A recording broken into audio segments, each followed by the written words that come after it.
आज की क्लास में जो हम काइनेमैटिक्स का कॉन्सेप्ट करेंगे वो हमने अभी तक काइनेमैटिक्स में नहीं किया है।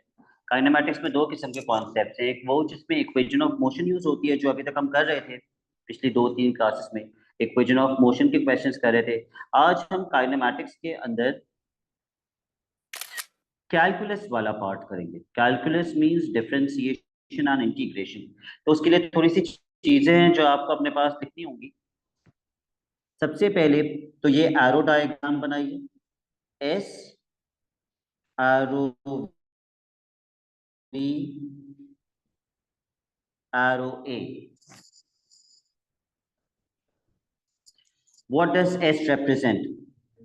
Displacement. V is for velocity. A is for acceleration. ये तो हमें पता है। अब इन एरोस का मतलब क्या है? अब हमें इक्वेशंस दी हुई होंगी क्वेश्चन में। डिस्प्लेसमेंट की इक्वेशन को डिफरेंशिएट करेंगे तो किसकी इक्वेशन मिलेगी? वेलोसिटी की इक्वेशन। और वेलोसिटी की इक्वेशन को डिफरेंशिएट करेंगे तो एक्सेलरेशन की इक्वेशन मिलेगी। एक्सेलरेशन की इक्वेशन को इंटीग्रेट करेंगे तो वेलोसिटी मिल जाएगी, और वेलोसिटी की इक्वेशन को इंटीग्रेट करेंगे तो डिस्प्लेसमेंट की इक्वेशन मिल जाएगी। ये सिलेबस में है आपके अहमद। ओके, तो आगे जाने का मतलब है डिफरेंशिएट करना, जिसका ऑटोमेटिकली मतलब है पीछे आने का के लिए हमें इंटीग्रेट करना पड़ेगा। नाउ देयर आर 3 कीवर्ड्स जो आपको याद होने चाहिए। वो 3 कीवर्ड्स क्या हैं? सबसे पहला कीवर्ड है इनिशियल। इनिशियल, इनिशियल पे क्या चीज जीरो होती है? टाइम। दूसरा कीवर्ड है रेस्ट। रेस्ट पे क्या चीज जीरो होती है? रेस्ट का मतलब क्या होता है? रुका हुआ। तो क्या चीज जीरो होगी? Yes, velocity equals to zero. And the third keyword is starting point. Starting point पे डिस्प्लेसमेंट जीरो। टाइम भी जीरो होता है मगर डिस्प्लेसमेंट हमेशा जीरो होता है। ठीक है, डिस्टेंस और डिस्प्लेसमेंट का फर्क जो बच्चे भूल गए हैं, मन के स्टूडेंट्स अब भूलना तो नहीं चाहिए, उनको मैं बता दूं। अगर एक ऑब्जेक्ट पॉइंट ओ से स्टार्ट करता है, पॉइंट ए तक जाता है और वापस पॉइंट ओ पे आ जाता है, अगर ये 10 मीटर्स है और ये भी 10 मीटर्स है, उसने टोटल डिस्टेंस कितना ट्रैवल किया? 20 मीटर्स। लेकिन जब वो वापस पॉइंट ए पर आ गया तो उसकी डिस्प्लेसमेंट कितनी है? जीरो। अनदर एग्जाम्पल, एक ऑब्जेक्ट है जिसने पॉइंट ए से ट्रैवल करना स्टार्ट किया, 100 मीटर्स आगे गया पॉइंट बी पे, पॉइंट बी से उसने टर्न मारा, point C 30 metres. What is the displacement? Displacement किसे कहते हैं? Shortest distance from the starting point. अब उसकी डिस्प्लेसमेंट कितनी है? 70 meters. And what is the total distance the object traveled? 130 meters.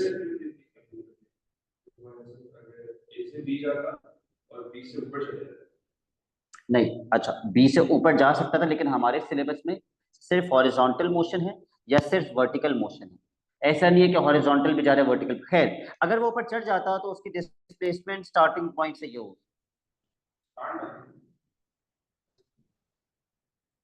और ये एक राइट एंगल ट्राइंगल बन जाएगा and this will be the displacement. Yes, displacement कहते किससे? Shortest distance from the starting point. Pythagoras लग जाएगा। ठीक है, खैर ऐसा आता नहीं है पेपर में। उसके अलावा भी कुछ चीजें जो आपको पता होनी चाहिए। हमने एएस में पढ़ा था और फिर ए2 में दोबारा रिवाइज किया था। मैक्सिमम या मिनिमम पे क्या चीज जीरो होती है? ग्रेडियंट जीरो होता है, राइट। मैक्सिमम या मिनिमम पे ग्रेडियंट जीरो होता है। और अगर प्रूफ करना हो कि मैक्सिमम है या मिनिमम है तो डबल डिफरेंशिएट करते हैं प्रूफ करने के लिए, फाइंड आउट करने के लिए कि मिनिमम नेचर क्या है। अगर मैं आपसे कहूं maximum slash minimum displacement, maximum slash minimum displacement, Ahmad क्या चीज जीरो होनी चाहिए?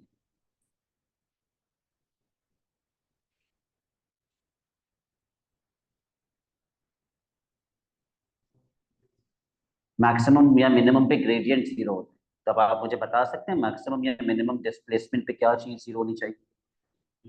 वेलोसिटी। क्यों? क्योंकि डिस्प्लेसमेंट का ग्रेडियंट वेलोसिटी होता है, क्योंकि डिस्प्लेसमेंट की डिफरेंशिएशन वेलोसिटी देता है। तो मैक्सिमम या मिनिमम डिस्प्लेसमेंट पे क्या चीज जीरो होगी? वेलोसिटी।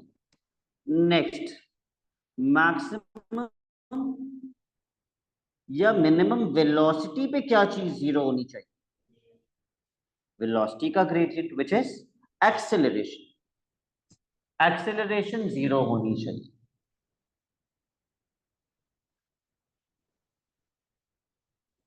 मैक्सिमम या मिनिमम एक्सेलरेशन पे क्या चीज जीरो होनी चाहिए? आप बोलेंगे सर एक्सेलरेशन का ग्रेडियंट जीरो होना चाहिए, लेकिन डायग्राम में एक्सेलरेशन का ग्रेडियंट कुछ देता नहीं है, तो आप ऐसे लिखते हैं इसको, D A upon D T is equal to zero. D A upon D T is equal to zero. और एक लास्ट चीज before we start solving questions, कि भाई टोटल डिस्टेंस कैसे मिलता है? How do we find out the total distance? उसके लिए हम एक टेबल बनाते हैं,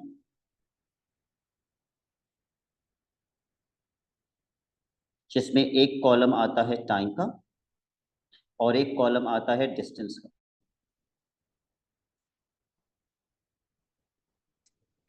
सबसे पहले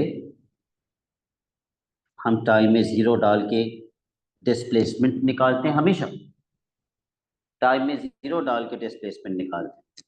उसके बाद हम वो वाली टाइम की वैल्यू पुट करते हैं जहां पे वेलोसिटी जीरो होती है। We use that value of time where velocity zero. अच्छा, इसको मैं D1 कह रहा हूँ, इसको मैं D2 कह रहा हूँ। और तीसरा टाइम हम कौन सा पुट करते हैं? तीसरा और आखिरी टाइम, वो टाइम जो क्वेश्चन में बोला हुआ होता है, भाई इतने सेकंड्स तक का टोटल डिस्टेंस निकाल दो, 5 सेकंड्स तक का या 10 सेकंड्स तक का या 7 सेकंड्स तक का। तो वो टाइम जो हमें क्वेश्चन में दिया हुआ होता है, वो वाला टाइम हम पुट करते हैं आखिरी। फिर हम क्या करते हैं, अभी कहानी खत्म नहीं हुई, फिर हम इन दोनों डिस्टेंसेस का डिफरेंस निकालते हैं और इन दोनों डिस्टेंसेस का भी डिफरेंस निकालते हैं। 2 दफा डिफरेंस फाइंड करते हैं और इन दोनों डिफरेंसेस को एंड में क्या कर देते हैं? ऐड कर देते हैं। तो हमें क्या मिलता है? What do we get the total distance. तो वो इसका पूरा मेथड है, वरना दूसरा तरीका भी है कि पूरा डायग्राम बनाओ इस तरह, वो यहाँ गया फिर वो यहाँ चला गया फिर पता नहीं कहाँ चला गया। तो पूरा डायग्राम बनाने से बेहतर है कि हम एक ये तरीका है, एक फॉर्मेट है, हम ये यूज कर ले, उससे वही आंसर आता है जो डायग्राम से आता है।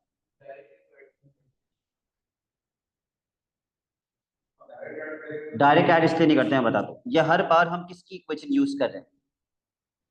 Every time we are using the equation of displacement. ये डिस्टेंस नहीं मिल रहा हमें, ये सारे डिस्टेंसेस नहीं है, ये तीनों के तीनों डिस्प्लेसमेंट्स हैं from the starting point. Travel कुछ और कर रहे हैं, ये तो स्टार्टिंग पॉइंट से बता रहे हैं। इसलिए हम डायरेक्ट ऐड नहीं कर सकते, हम इनके डिफरेंसेस निकाल के ऐड करते हैं। जब क्वेश्चन करेंगे तो ज्यादा बेहतर समझ में आएगा। Let's start of with the questions, but before that make sure you have learned this, आपको ये याद हो गया। इनिशियल पे टाइम जीरो, रेस्ट पे वेलोसिटी जीरो और स्टार्टिंग पॉइंट पे displacement zero. Okay, let's start with question number 18।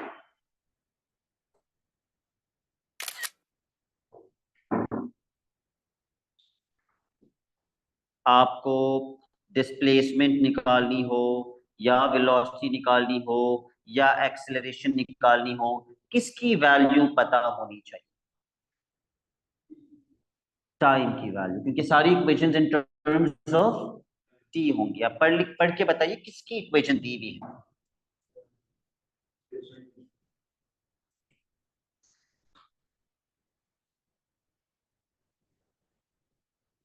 Displacement की इक्वेशन दी हुई है। ओके अहमद, इसका क्या मतलब है?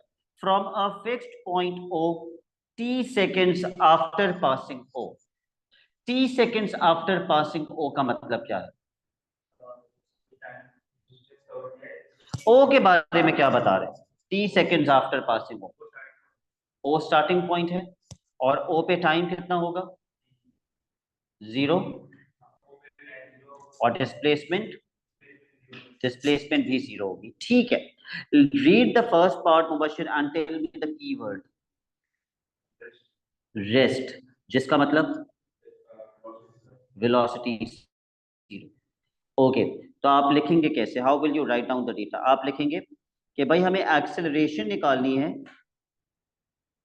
जब वेलोसिटी 0 है। Acceleration is equal to question mark when velocity is 0। तो हमें दी हुई है उसने डिस्प्लेसमेंट की इक्वेशन। तो पहले दिमाग में सोच लो, करोगे क्या? सबसे पहले एक बार डिफरेंशिएट करोगे, वेलोसिटी की इक्वेशन बनाओगे, उसको इज इक्वल्स टू 0 करोगे तो किसकी वैल्यू मिल जाएगी? टाइम। फिर दोबारा डिफरेंशिएट करके एक्सेलरेशन की इक्वेशन बना के सॉल्व कर लोगे। So let's differentiate this for the first time and find out the equation of velocity. आप चाहें तो v इज इक्वल्स टू ऐसे भी लिख सकते हैं, बट मुझे ये वेस्ट ऑफ टाइम लगता है, dx upon dt।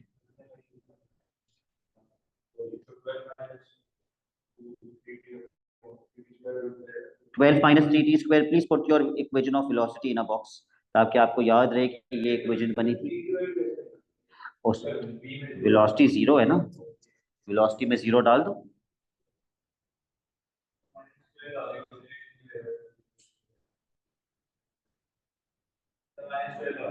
Okay, let's check.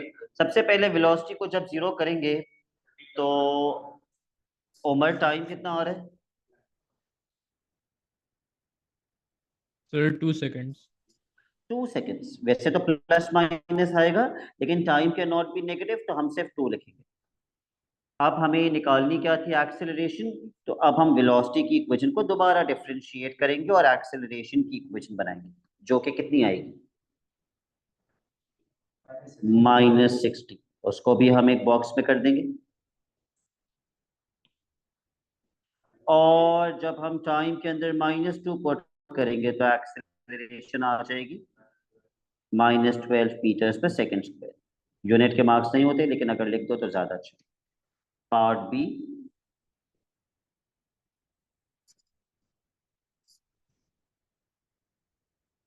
When it is next at O, इसका मतलब क्या होता है? जब वो घूम फिरकर वापस ओ पे आ गया। ओ क्या था उसका? Starting point. तो ओ पे क्या चीज 0 होनी चाहिए? डिस्प्लेसमेंट। अब मैं टाइम 0 नहीं कह सकता, क्योंकि वो घूम फिर कर वापस ऊपर आया।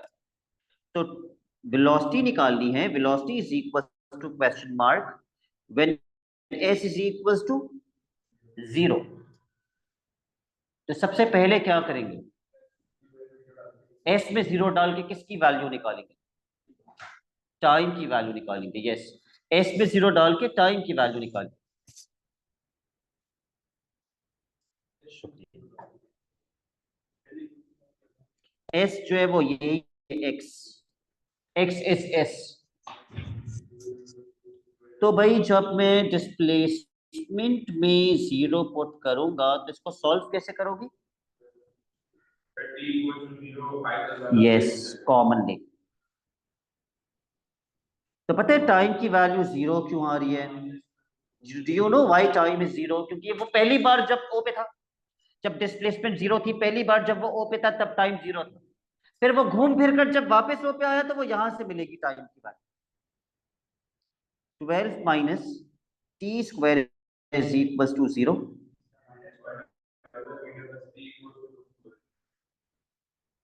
ठीक है, t इज इक्वल टू √12 या 2 स्क्वायर रूट 3 सेकेंड्स।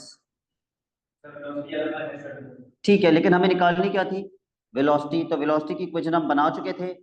टाइम की वैल्यू डाल दो उसके अंदर, वेलोसिटी की वैल्यू मिल जाएगी।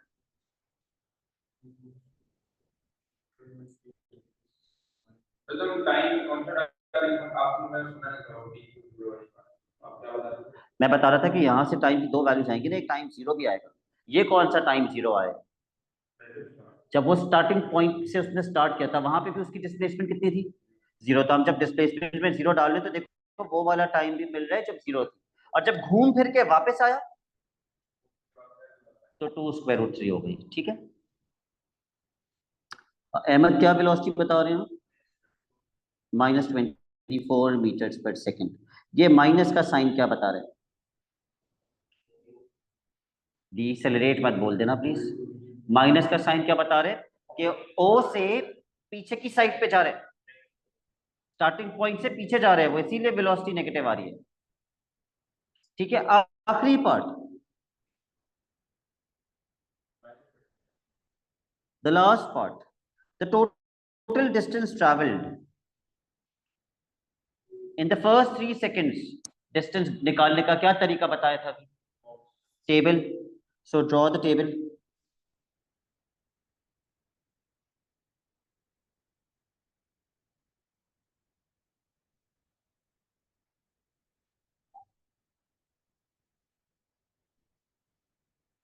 सबसे पहला टाइम हम क्या पुट करते हैं? जीरो। प्लीज पुट जीरो, और मुझे बताओ कितनी डिस्प्लेसमेंट आएगी अगर हम टाइम के अंदर जीरो पुट कर देंगे? डिस्प्लेसमेंट में पुट करना, किसी और में नहीं पुट कर देना, जीरो ही आएगा ऑब्वियसली। उसके बाद मुबश्शिर मैंने कौन सा टाइम पुट करने के लिए कहा था?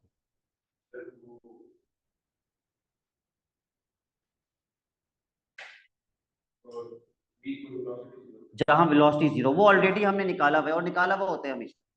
वहां पे टाइम कितना आया था जहां वेलोसिटी जीरो थी? 2 सेकेंड्स आया था। तो अब हम टाइम में टू पुट करेंगे।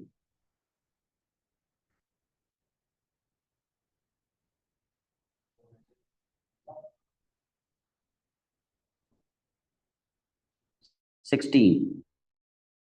ओके। और फिर आखिरी टाइम मैंने कौन सा बोला था जो क्वेश्चन में दिया हुआ होता है? क्वेश्चन में क्या टाइम दिया हुआ है? 3 सेकेंड्स, तो आप थ्री पुट कर दें।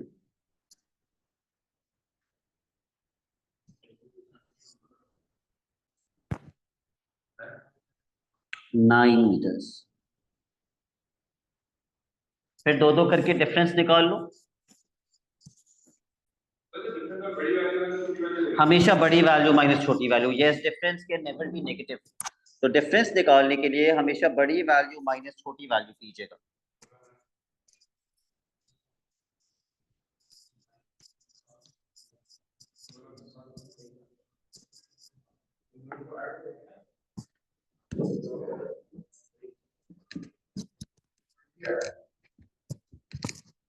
पहला डिफरेंस कितना लिखा है आपने?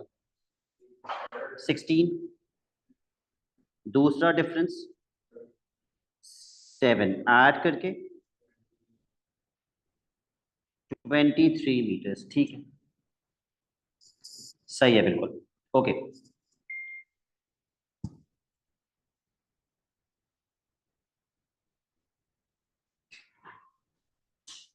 क्वेश्चन नंबर 20 पे आ जाइए।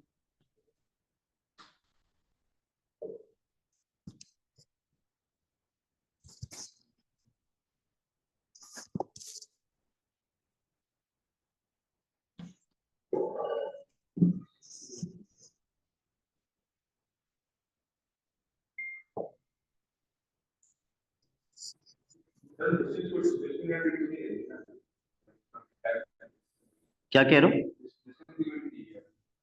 अच्छा, बच्चे कहते हैं सर डिस्टेंस की इक्वेशन दी हुई है, लेकिन ये भी तो देखो, उसने बोला डिस्टेंस फ्रॉम ओ।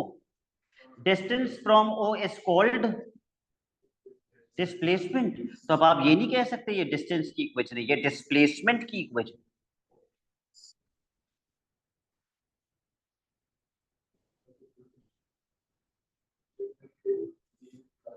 पहला पार्ट में हमें क्या फाइंड करना है? एस फाइंड करना है व्हेन रेस्ट वेलोसिटी जीरो। तो डेटा में लिख लेना वेलोसिटी जीरो। तो आप क्या करेंगे, सबसे पहले आप इसको डिफरेंशिएट करके वेलोसिटी की इक्वेशन बनाएंगे। वो क्या बनेगी? 36t - 40 cube.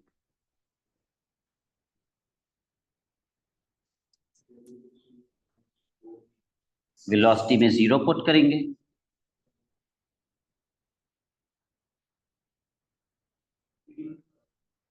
t को कॉमन लेंगे, बिल्कुल, t को कॉमन लेके दो पार्ट्स में ब्रेक करेंगे और आपके पास टाइम की वैल्यू आ जाएगी 3 सेकेंड्स।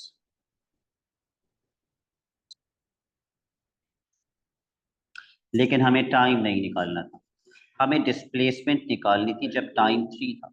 तो ये टाइम की वैल्यू डिस्प्लेसमेंट की इक्वेशन में डालिए और बताइए कितनी डिस्प्लेसमेंट आएगी।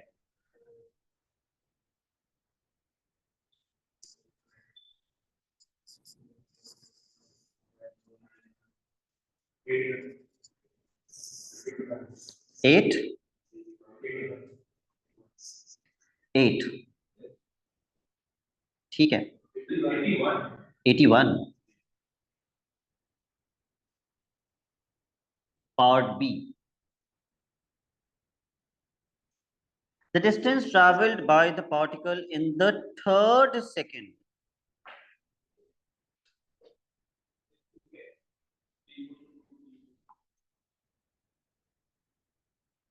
और उसने बता भी दिया है कि थर्ड सेकंड का मतलब क्या होता है।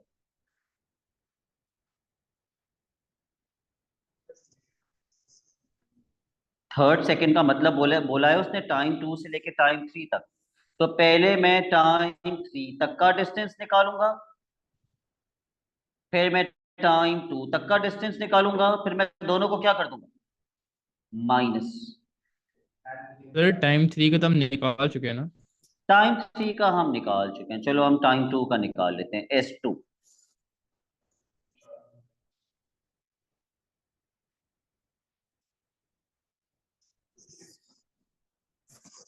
कितना आएगा, 56। भाई कैलकुलेटर यूज कर लो।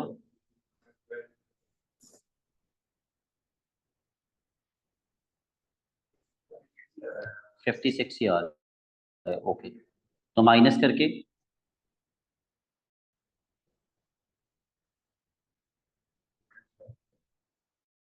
25।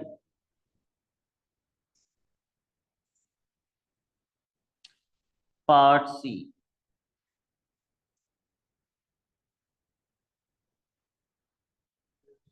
अब उसने एक्सेलरेशन की वैल्यू दे दी -12 और कहता है वेलोसिटी निकालो। तो हम क्या करेंगे भाई, हम एक्सेलरेशन की जगह पे -12 पुट करके पहले किसकी वैल्यू निकालें, टी। यस, वेलोसिटी को डिफरेंशिएट कर दो, इस इक्वेशन को डिफरेंशिएट करो ताकि एक्सेलरेशन की इक्वेशन मिले।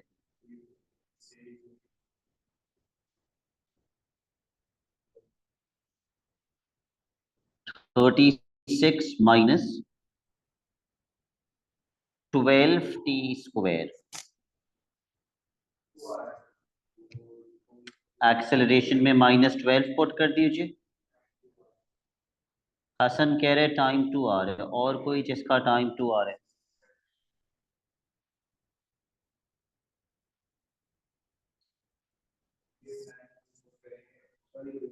हमें निकालनी क्या थी, वेलोसिटी निकालनी थी। तो ये टाइम की वैल्यू हम वेलोसिटी की इक्वेशन में पुट करेंगे तो हमें वेलोसिटी मिल जाएगी।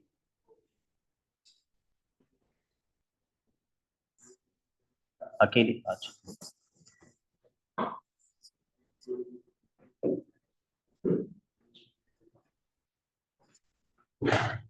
कितना आएगा Mubashir,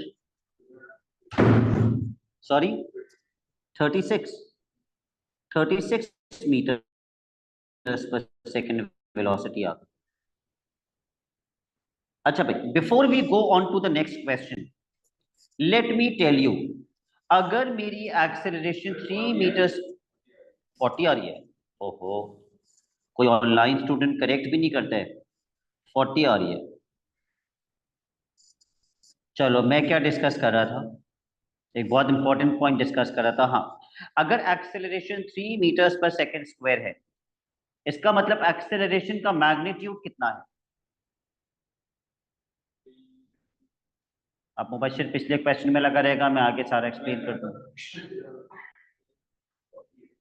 acceleration 3 metre per second square का मतलब है कि मैग्नीट्यूड 3 है, और प्लस का मतलब है कि ये एक्सेलरेट कर रहा है। अगर acceleration -3 metre per second square है तो इसका मतलब मैग्नीट्यूड कितना है? अभी भी मैग्नीट्यूड 3 है। माइनस क्या बता रहा है? कि डिसेलरेट कर रहा है। अगर मैं कहता हूं magnitude 10 metres per second square है, तो एक्सेलरेशन क्या क्या हो सकती है? +10 भी हो सकती है, एक्सेलरेशन -10 भी हो सकती है। इन दोनों केसेस में मैग्नीट्यूड कितना है? मैग्नीट्यूड 10 है। तो अगर मैग्नीट्यूड दिया हुआ है तो प्लस भी हो सकती है, माइनस भी हो सकती है। Keeping this in mind, the next question that we will solve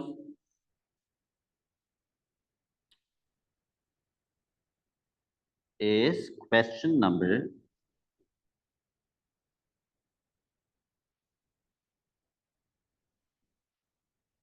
'कहां गया वो एक्सेलरेशन का क्वेश्चन?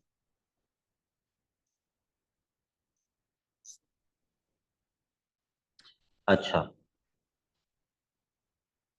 इसमें नहीं नजर आ रहा मुझे, but let's solve question number 26।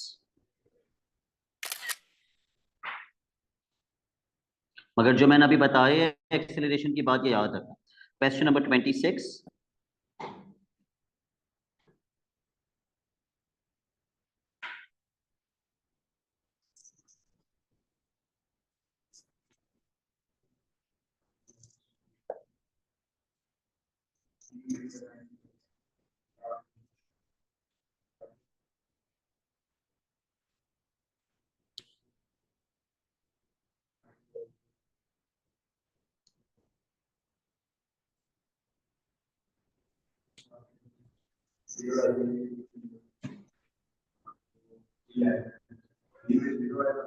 Rest velocity 0 for the first part, v की वैल्यू 0 पुट करनी है एंड टाइम हमें फाइंड करना है।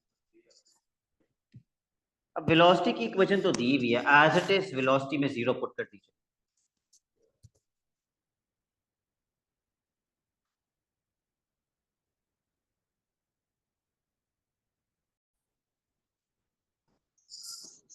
कितना टाइम आ रहा है वेलोसिटी के अंदर 0 पुट करके? 3 seconds. Let's go on to the next part.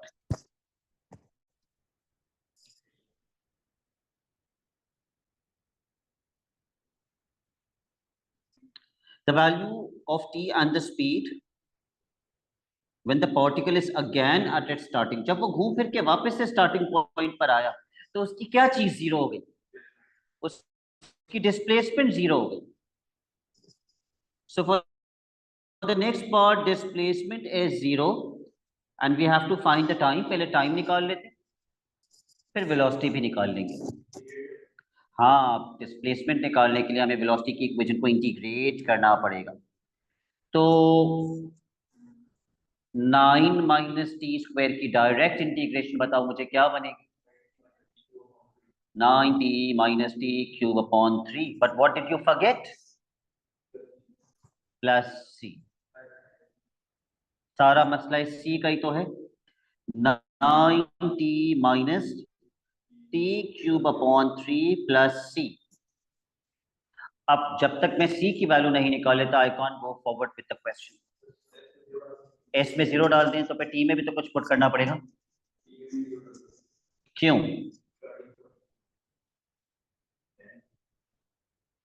where t is the time in seconds measured from the start of the motion.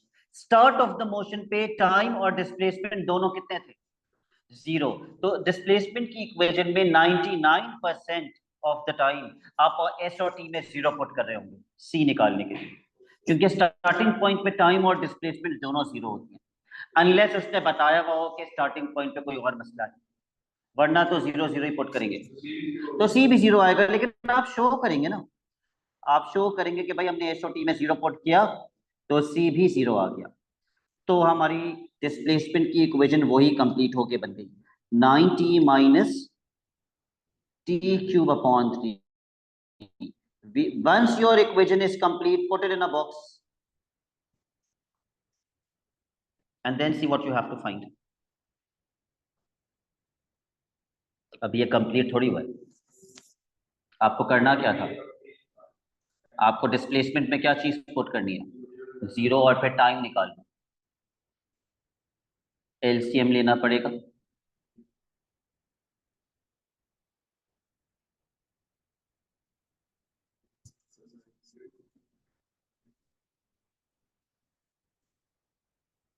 LCM लेके इसको पूरा सिंप्लीफाई करके मुझे फाइनल टाइम निकाल के बताओ कितना आ रहा है।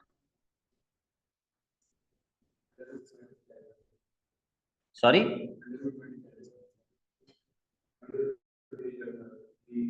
√27। लेकिन सिर्फ टाइम नहीं निकालना था, एक बार वापस से क्वेश्चन पढ़ लो, स्पीड भी निकालनी थी तो ये टाइम इसमें डाल दो, स्पीड भी मिल जाएगी।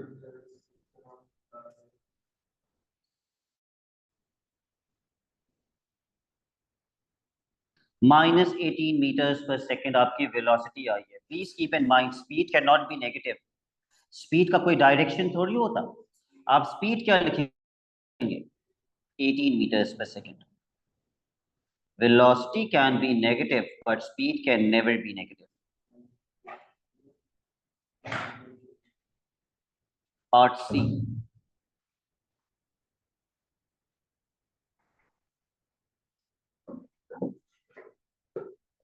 The total distance traveled when the particle returns to its starting point. चलिए भाई टेबल बनाइए, टोटल डिस्टेंस के लिए टेबल बनता है।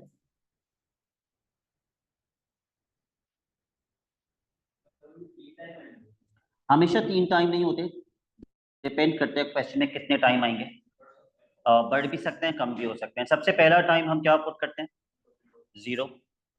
तो टाइम के अंदर 0 पुट करके मुझे बताइए कितनी डिस्प्लेसमेंट आएगी,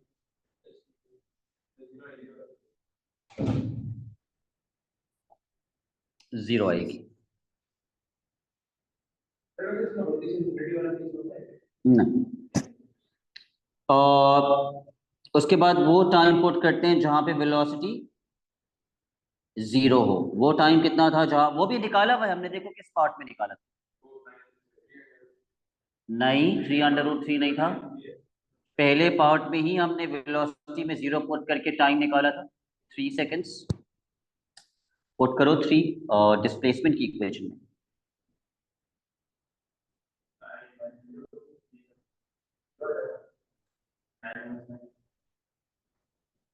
सॉरी इस इक्वेशन में पुट करना है। मैंने वेलोसिटी की तरफ एरो लगा दिया, आपने वेलोसिटी भी पिछले वाला भी इसी में पुट किया था ना।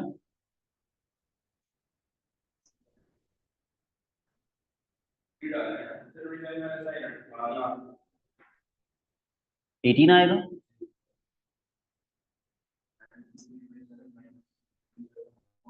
और फिर आखिरी टाइम जो क्वेश्चन में दिया हुआ है, क्वेश्चन में तो टाइम ही नहीं दिया हुआ, तब हम क्या करें, लेकिन उसने बताया हुआ तो है कौन सा टाइम यूज करना है। जब वो स्टार्टिंग पॉइंट पर आ गया, वो टाइम कितना निकाला था हमने, स्टार्टिंग पॉइंट डिस्प्लेसमेंट 0, कितना टाइम निकाला था, 3√3 सेकेंड्स। 3 से तो बड़ा ही होता है ना, 3√3 3 से बड़ा होता है, तो इसके नीचे आ जाएगा 3√3।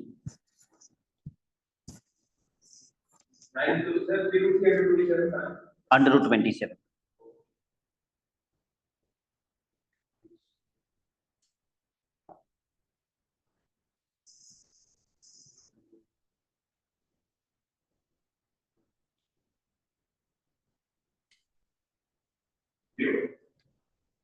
ऑब्वियसली हम कैलकुलेट भी क्यों कर रहे हैं, जब वो स्टार्टिंग पॉइंट पर आ गया तो डिस्प्लेसमेंट तो 0 होनी चाहिए थी। Why are we even calculating this. Okay, पहले दो का difference 18,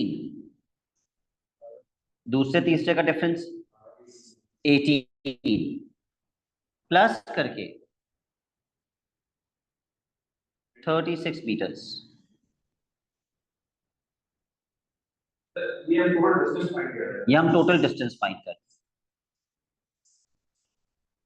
All right, next question that we are going to do is question number 27.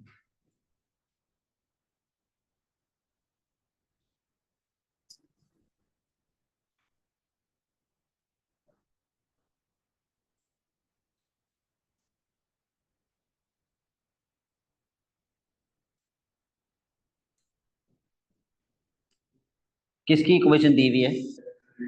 Acceleration की इक्वेशन दी हुई है। क्या दी हुई है? 2 ब्रैकेट 3 माइनस टी। और भी बहुत सारी इंफॉर्मेशन दी हुई है सवाल के स्टार्ट में, please don't miss that information. Velocity 7 metres per second दी हुई है कब?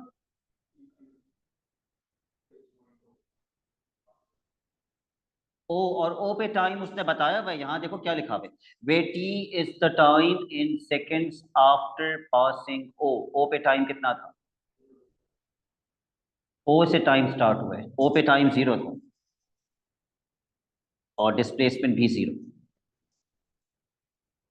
पता है आपको ये इंफॉर्मेशन क्यों दी है उसने अभी? मतलब आपको सवाल देख के पता चल जाना चाहिए। एक्सेलरेशन से जब आप वेलोसिटी निकालेंगे तो आपको एक्सेलरेशन को क्या करना पड़ेगा? इंटीग्रेट, उसके अंदर प्लस सी आएगा। वो सी निकालने के लिए आप वी और टी में क्या डालेंगे? 7 और 0, ये वाला डेटा, इसलिए दिया हुआ था ये डेटा। ठीक है, लेकिन मुझे नहीं पता पहले पार्ट में क्या फाइंड करना है। What are we finding in the first part? Time निकालना है जब वेलोसिटी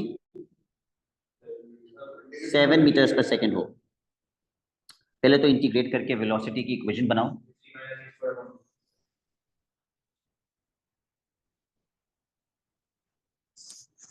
कुछ बच्चे 3 को ब्रैकेट्स 2 को ब्रैकेट से मल्टीप्लाई करके इंटीग्रेट करते हैं, but I hope they remember कि कोई भी कांस्टेंट अगर मल्टीप्लाई कर हो रहा है ना, तो उस कांस्टेंट की सेहत पे कोई फर्क नहीं पड़ता। आप ब्रैकेट को इंटीग्रेट कर दें, बनेगा वही, बनेगा वही अगर आप मल्टीप्लाई करके भी कर दें। पर आपको ये वाली मैथ भी आनी चाहिए कि कोई कांस्टेंट अगर मल्टीप्लाई हो रहा है तो उस कांस्टेंट को इग्नोर मार के बाकी सबको इंटीग्रेट कर दो, और एंड में एक प्लस सी लगा दो। तो वी और टी में हम क्या पुट करेंगे सी निकालने के लिए? 0 और 7। ये पुट करके पहले सी की वैल्यू निकाल लूं ताकि हम आगे जा सके विद द क्वेश्चन। सी कितना आ जाए? हाँ जी, 7 आएगा। तो हमारी वेलोसिटी की इक्वेशन अब कंप्लीट हो गई।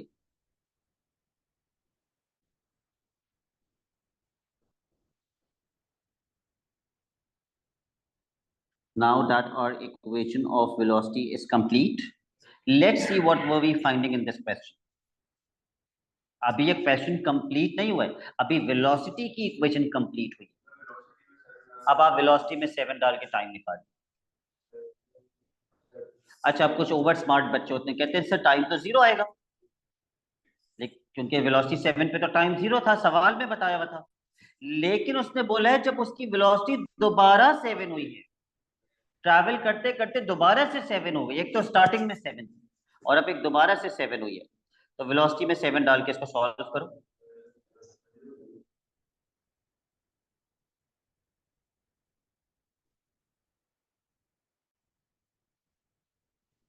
7 वहां जाके माइनस होगा और 7 माइनस 7 सबसे पहले 0 हो जाएगा।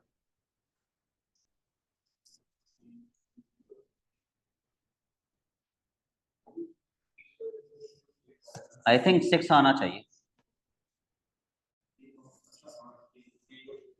6 आ रहा है।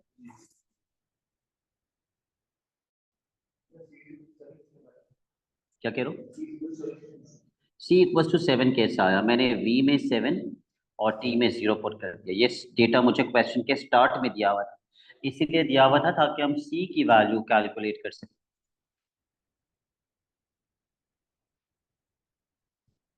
Part B, very good. Position कैसे कहेंगे? डिस्प्लेसमेंट को।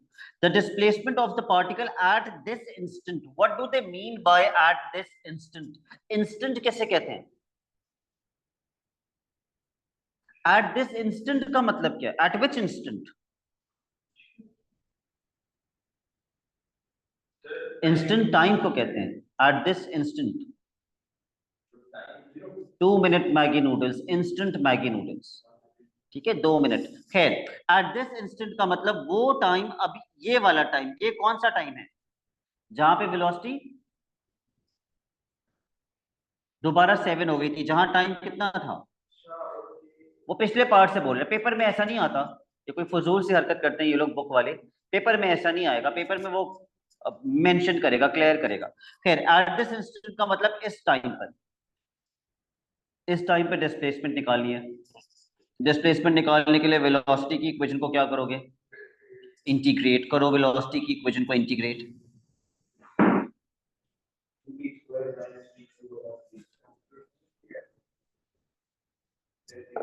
अगेन जो जो कांस्टेंट मल्टीप्लाई हो रहे हैं, 2 ब्रैकेट से मल्टीप्लाई हो रहे हैं, उसकी सेहत पे कोई फर्क नहीं पड़ेगा।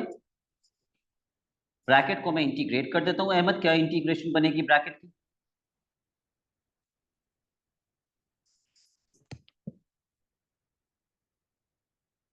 3t² अपॉन 2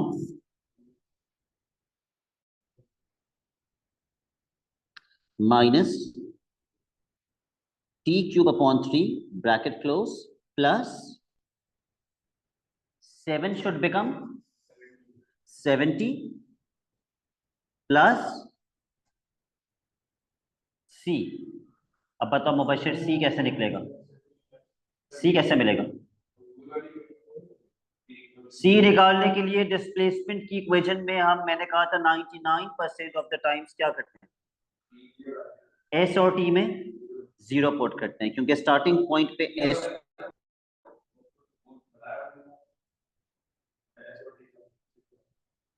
और वैसे तो क्वेश्चन में भी बताया हुआ था, और हम वैसे भी एस और टी में हमेशा 0 पुट करेंगे, जिससे हमें सी कितना मिलेगा? 0 ही आएगा, आई थिंक 0 ही आ जाएगा।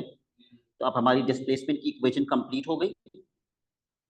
2 ब्रैकेट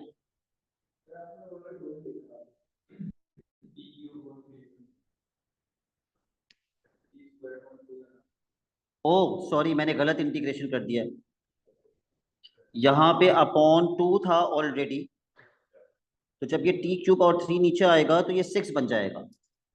आई वंडर, इतनी देर के बाद सिर्फ हसन ने ये मिस्टेक पॉइंट आउट की, t³ अपॉन 6 बनेगा।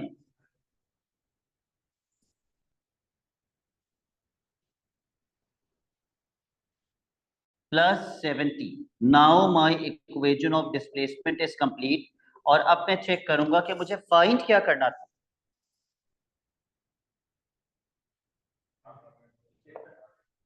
हमें टाइम में क्या पुट करना है? 6 पुट करना है, जो पिछले पार्ट का टाइम था। तो कितनी डिस्प्लेसमेंट आएगी?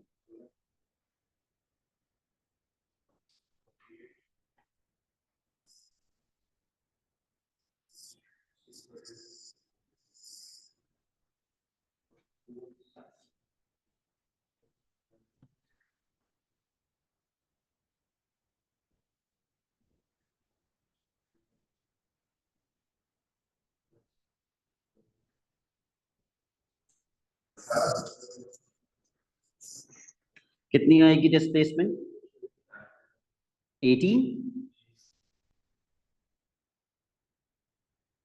ओके, अब मैं आपको 5 क्वेश्चंस दे रहा हूं which you will do as homework. ठीक है, please start marking those questions.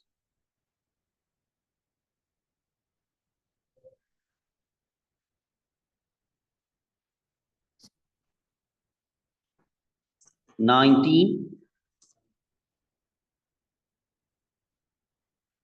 21,